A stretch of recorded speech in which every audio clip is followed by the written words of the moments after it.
नमस्कार मंडळी, सुहाणेच किचनमध्ये आपले स्वागत आहे. रोज रोज नाश्त्याला काय बनवायचं हा प्रत्येक गृहिणीला प्रश्न पडलेला असतो. आज आपण इडलीचा वेगळा प्रकार, लुसलुशीत स्पॉन्जी असलेली थट्टी इडली पाहणार आहोत. अजिबात प्लेट्सचा वापर न करता जालीदार ही मस्त अशी इडली तयार होते. तर इथे पाहूनच तुम्हाला समजलंच असेल की किती मऊ आणि लुसलुशीत आपली ही इडली तयार झालेली आहे. तर एकदा नक्कीच या पद्धतीने तुम्ही इडली बनवलात तर सारखेच तुम्ही बनवून खाल. चला तर मग लगेचच रेसिपीला सुरुवात करूया. तर इथे मी तांदूळ आणि डाळ भिजवून घेतले आहे. तर 3 ग्लास तांदूळ आणि डाळ 1 ग्लास भिजवून घेतले आहे आणि त्यामध्ये आपल्याला अर्धा चम्मचभर मेथीदाणे घालून घ्यायचे आहेत. जसे आपण साध्या इडलीसाठी हे सर्व साहित्य घेतो ना, त्याच पद्धतीने साहित्य घ्यायचं आहे. आणि हे डाळ आणि तांदूळ 5 ते 6 तास भिजत ठेवले होते. त्यानंतर हे व्यवस्थित असे बारीक वाटून घ्यायचे. त्यामध्ये मी अर्धी वाटी पोहेसुद्धा घालून घेतले आहेत आणि हे छान असं बारीक वाटून घ्यायचं. त्यानंतर एका भांड्यामध्ये हे सर्व बॅटर घालून घेतल्यानंतर पळीने हे व्यवस्थित एकजीव करून घ्यायचे. बॅटर एकाच डिरेक्शनमध्ये फिरवून घ्यायचे, म्हणजे त्यामध्ये हवेची पोकळी निर्माण होते आणि बॅटर छान असे फर्मेट होते. तर आता यावरती झाकण ठेवून हे असेच आपल्याला रात्रभर ठेवायचं आहे, म्हणजे व्यवस्थित असे बॅटर फॉर्मेट होईल. दुसऱ्या दिवशी सकाळी इथे मी पाहते मस्त असे बॅटर आपले तयार झालेले आहे. खरंच जबरदस्त हे बॅटर तयार होते. आता यातले जेवढे लागेल तेवढेच एका भांड्यामध्ये बॅटर काढून घेते आणि लगेचच आपल्याला याची इडली तयार करून घ्यायची आहे. तर इथे एक पातेले घेतले आहे. पातेले घेताना थोडे उभे घ्यायचे, त्यामध्ये पाणी घालून घेतले. आता एक सुती कापड घेतले आहे.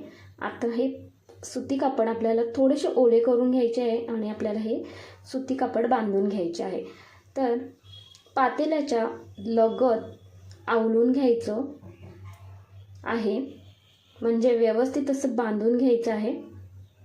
कारण गॅसची हीट आहे ना, ती आपल्या कापडाला लागली नाही पाहिजे. अशा पद्धतीने हे बांधून घ्यायचे, अशा पद्धतीने. तर व्यवस्थित अशी ही इथे मी गाठ बांधून घेते.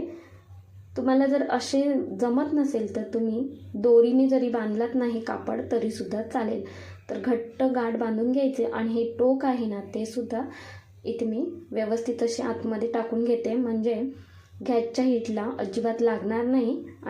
आणि आपले कापडसुद्धा व्यवस्थित असे बांधून झालेले आहे. आता लगेचच आपल्याला इडली तयार करायची आहे. तर त्यासाठी मी पातेले गॅसवरती गरम करायला ठेवले आहे आणि भांड्यामध्ये बॅटरसुद्धा काढून घेतले. त्यामध्ये चवीनुसार मीठ घालायचं आणि हे पळीच्या साहाय्याने व्यवस्थित एकजीव करून घ्यायचे आहे. तर बॅटरची कन्सिस्टन्सी तुम्ही पाहताय, जास्त घट्टही नाही आणि जास्त पातळही नाही, असेच आपले बॅटर हवे आहे. आता आपण लगेचच गॅसकडे वळूया. तर पाणीसुद्धा व्यवस्थित बॉईल झालेले आहे. इथे पाहताय तुम्ही, वाफ यायला लागली की समजायचं आपले पाणी व्यवस्थित असे गरम झालेले आहे. आता या कापडावरती 1 ते 1.5 पळी बॅटर घालून घेते. जेवढी तुम्हाला इडली मोठी पाहिजे त्यानुसार बॅटर घालून घ्या. तर इथे मी 1.5 पळी बॅटर घालून घेतले. यावरती झाकण ठेवायचे. 7 ते 8 मिनिट आपल्याला ही इडली व्यवस्थित अशी वाफवून घ्यायची आहे. 7 ते 8 मिनिटानंतर झाकण काढून घेते. तर इथे पाहताय तुम्ही मस्त अशी आपली इडली तयार झालेली आहे. तर आता यावरती आपल्याला थोडेशा हाताने अशा पद्धतीने पाणी सोडून घ्यायचे आहे, म्हणजे कापडापासून इडली पटकन अशी मोकळी होते. आणि इथे चम्मचने मी इडली काढून घेते. खरंच जबरदस्त ही इडली तयार झालेली आहे. एकदा तुम्ही बनवलात ना तर 100% तुम्ही ही इडली सारखेच बनवून खाल. तर थट्टे इडली म्हटलं की हा कर्नाटकमध्ये फेमसच आहे आणि ही कर्नाटकमध्ये जास्त करून थट्टे इडली बनवली जाते. साऊथ इंडियन पद्धतीने आपली इडली इथे तयार झालेली आहे. दुसरीसुद्धा इथे इडली मी तयार करून घेतली आहे. खरंच जबरदस्त या इडल्या होतात आणि रोज रोज नाश्त्याला त्याच पद्धतीची इडली खाऊन कंटाळा आला असेल ना, तर ही थट्टे इडली एकदा नक्कीच बनवून पहा. काय जबरदस्त दिसत आहेत. तेवढ्याच त्या मऊ लुसलुशीत आणि स्पॉन्जी या इडल्या आपल्या मस्त अशा गरमागरम तयार झालेल्या आहेत. तर इथे मी 2 इडल्या तयार करून घेतल्या. त्यावरती भरपूर सारं तूप सोडून घ्यायचं, कारण थट्टे इडली म्हटलं की त्यावरती तूप आलेच.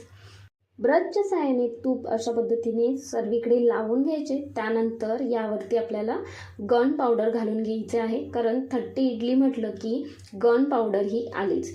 तर गन पावडरची रेसिपी मी पहिलीच अपलोड केलेली आहे, ती तुम्ही डिस्क्रिप्शन बॉक्समध्ये पाहू शकता. मी लिंक देते, ते तुम्ही तिथे पहा.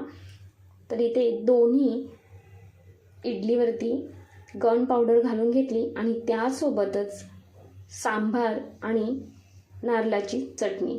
आहा हा, काय जबरदस्त आपली ही इडली दिसत आहे. खरंच खूप सुंदर आणि चवीला म्हणाल तर अप्रतिम. तर ही रेसिपी एकदा तुम्ही नक्कीच करून मुलांना द्या. मुलेसुद्धा खुश होतील, तसेच घरचेसुद्धा खुश होतील. एवढी ही कर्नाटक पद्धतीने, साऊथ इंडियन पद्धतीने इडली आपली मस्त अशी तयार झालेली आहे. तर एकदा बनवलात ना, तर सारखेच बनवून खाल. एवढी ही जबरदस्त मऊ लुसलुशीत स्पॉन्जी इडली आपली तयार झालेली आहे. तर तुम्हाला खरंच माझी ही रेसिपी आवडली असेल तर एक लाईक करायला विसरू नका. तरी ते तुम्ही सांबार बरोबर खाऊ शकता किंवा तुम्ही चटणीसोबत ही इडली एन्जॉय करू शकता. तुम्हाला ही रेसिपी कशी वाटली ते मला कमेंट्समध्ये नक्कीच कळवा. आवडली असेल तर एक लाईक, शेअर, हाईप तसेच सुहानीज किचनला सबस्क्राईब करायला विसरू नका. धन्यवाद.